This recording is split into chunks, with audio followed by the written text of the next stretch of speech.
Ist fährbar immer. Jetzt haben sie Probleme mit Öl. Ja.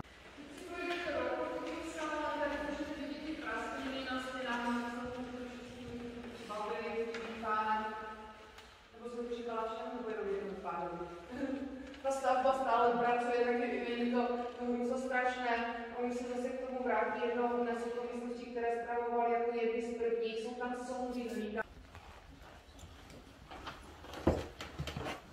Tak, v našich knihovnách je přes 18 000 svazků knih, máme tady různé rukopisy, mapy, plány, lexikony. Je tady hlavně vojenská literatura, tím, že oni se zúčastňovali bitev, tak to potřebovali. Holandský barokní nábytek, krásně zdobený slonovinou, tady ta přístina ke krbu, kdo má rád anglickou literaturu, tak tam jsou výjevy z Ádiho. Máme tady jediný falešný krb na celém zámku, na všechny byly zničí. Takže první byly krby, potom ta roková pana a poslední byly akumulační na elektřinu.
Kann nicht verreisen, verstehe nichts.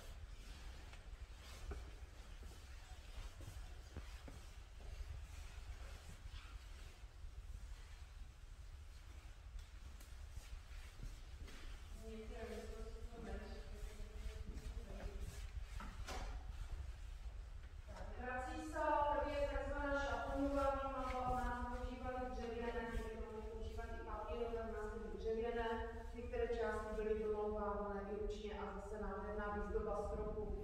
Takže tímto vlastně se ten Bruktálský zámek i může chlubit, že tady máme tolik těch vymal pohromadě.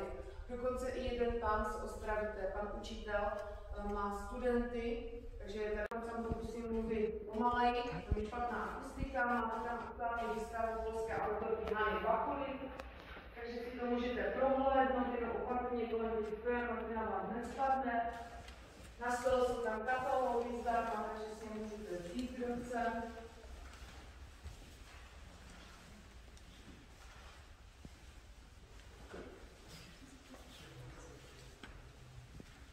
Vivaldi. Oni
prvotního, takže tady tyto výmalby jsou z 18. století, jsou odkryté.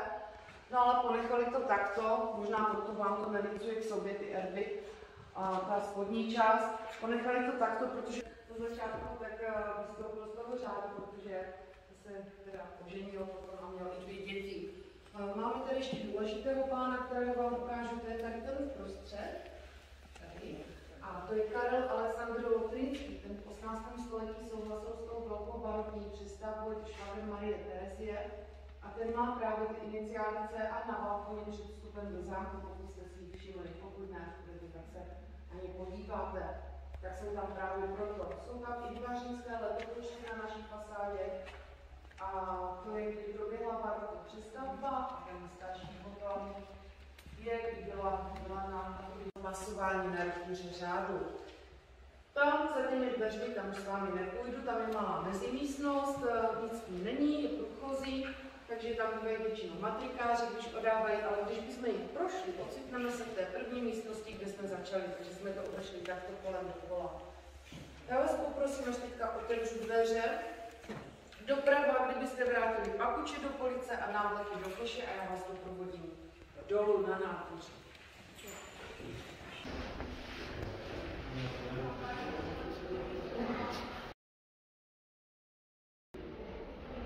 Consistent close.